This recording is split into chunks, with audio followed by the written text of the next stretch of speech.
देव और महाकाली का आदेश था, मेरे गुरु का आदेश था, इसलिए आज का दिन उन्होंने चूज किया, मैंने कुछ नहीं किया। जय श्री महाकाल, ओम नमो नारायण। किन्नर अखाड़ा ममता कुलकर्णी को महामंडलेश्वर बनाने जा रहा है।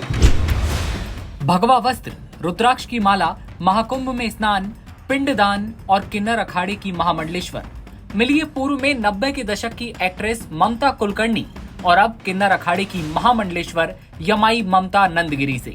प्रयागराज में 144 साल बाद लगे महाकुंभ में भगवा गेटअप में जिन्हें आप देख रहे हैं, ये कोई आम नागरिक नहीं, ये हैं किन्नर अखाड़े की महामंडलेश्वर यमाई ममता नंदगिरी, जिन्हें आप अब तक एक्ट्रेस ममता कुलकर्णी के नाम से जानते हुए आए हैं। एक्ट्रेस ममता कुलकर्णी अब सन्यासी बन गई हैं। वो अब एक्ट्रेस नहीं बल्कि महामंडलेश्वर कहलाएंगी। 25 साल बाद भारत सिर्फ महाकुंभ के लिए लौटी ममता को प्रयागराज में 144 साल बाद लगे महाकुंभ में भगवा गेटअप में देखा गया। माथे पर चंदन, गले में रुद्राक्ष की माला और कंधे पर झोला टांगे वो किन्नर अखाड़ा पहुंची थी। वहां वो आचार्य महामंडलेश्वर डॉक्टर लक्ष्मी नारायण त्रिपाठी से मिली। ममता कुलकर्णी ने दिसंबर 2024 में एक वीडियो शेयर कर बताया था कि वो 25 साल बाद भारत लौटी हैं। साल 2013 में हुए कुंभ मेले में वो शामिल हुई थी और ठीक 12 साल बाद अब 2025 के महाकुंभ के लिए वापसी हुई है। क्रांतिवीर, करण अर्जुन, सबसे बड़ा खिलाड़ी, आंदोलन और बाजी जैसी फिल्मों में नजर आई एक्ट्रेस अब सन्यासी बन चुकी हैं। किन्नर अखाड़े के अंदर की तमाम तस्वीरें सोशल मीडिया पर वायरल हैं, जहां उन्हें घंटों महाकुंभ और धर्म अध्यात्म के मुद्दों पर बात करते हुए देखा गया था।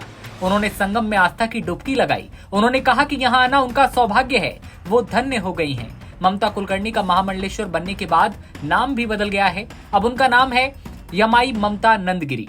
ममता का कहना है कि उनका जन्म भगवान के लिए हुआ है। वो अब दोबारा एक्टिंग फील्ड में नजर नहीं आएंगी। उनसे जब पूछा गया कि ये सब कैसे हुआ, तो उन्होंने कहा सब महादेव और महाकाली का आदेश है।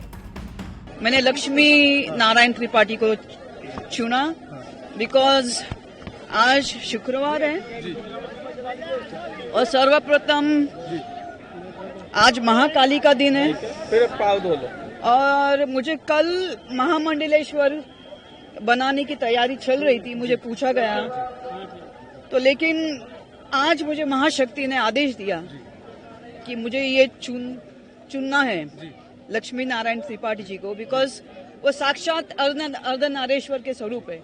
और इससे बड़ी मेरे लिए क्या उपाधि हो सकती है कि एक अर्धनारेश्वर के हाथ में मेरा पट्टा अभिषेक हो रहा है। दूसरा सवाल ये है कि जिस तरीके देखा जा रहा है, जो मीडिया इन्फ्लुएंसर है, चाहे आईटी बाबा कर ले, चाहे हर्षद कर ले, आप भी महाकुंभ में आस्था के समागम में किस तरीके से सराबोर है, क्या उसी का ये नहीं सराबोर नहीं, मैंने तो 2000 से मेरी तपस्या शुरू की। आज मुझे 23 साल हो गए ध्यान, तप, और ये जो महामंडलेश्वर की उपाधि होती है, ये मेरी काफी मेरी परीक्षा ली गई। सब महामंडलेश्वर लोगों ने मेरी प्रश्न मुझे पूछे, मेरी अभ्यास के, जिसको हम लोग बोलते हैं परीक्षा ली, मेरी अभ्यास की। 23 साल मैंने क्या तप किया, मैं ध्यान क्या किया, तो हर प्रकार के प्रश्न से मैं पास हो गई, उत्कीर्ण हो गई, तब जाके मुझे महामंडलेश्वर की उपाधि प्राप्त हो गई।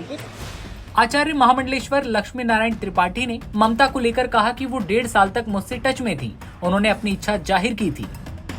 जय श्री महाकाल, ओम नमो नारायण। किन्नर अखाड़ा ममता कुलकर्णी को महामंडलेश्वर बनाने जा रहा है।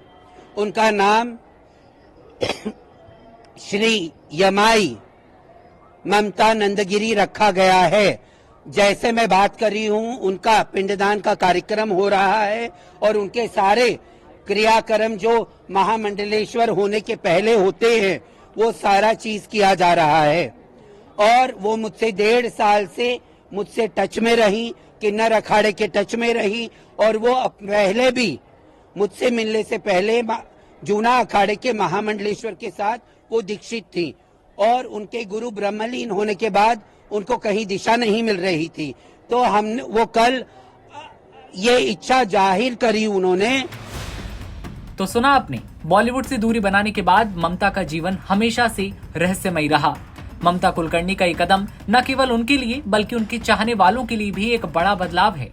वो अब धार्मिक और आध्यात्मिक मार्ग पर चलते हुए समाज में एक नई पहचान बनाने के लिए आगे बढ़ रही हैं। ऐसे में ममता कुलकर्णी और अब यमाई ममता नंदगिरी के बारे में आपकी क्या राय है कमेंट सेक्शन में बताइएगा और देश दुनिया की तमाम खबरों के लिए आप बने रहिए एनबीटी ऑनलाइन के साथ।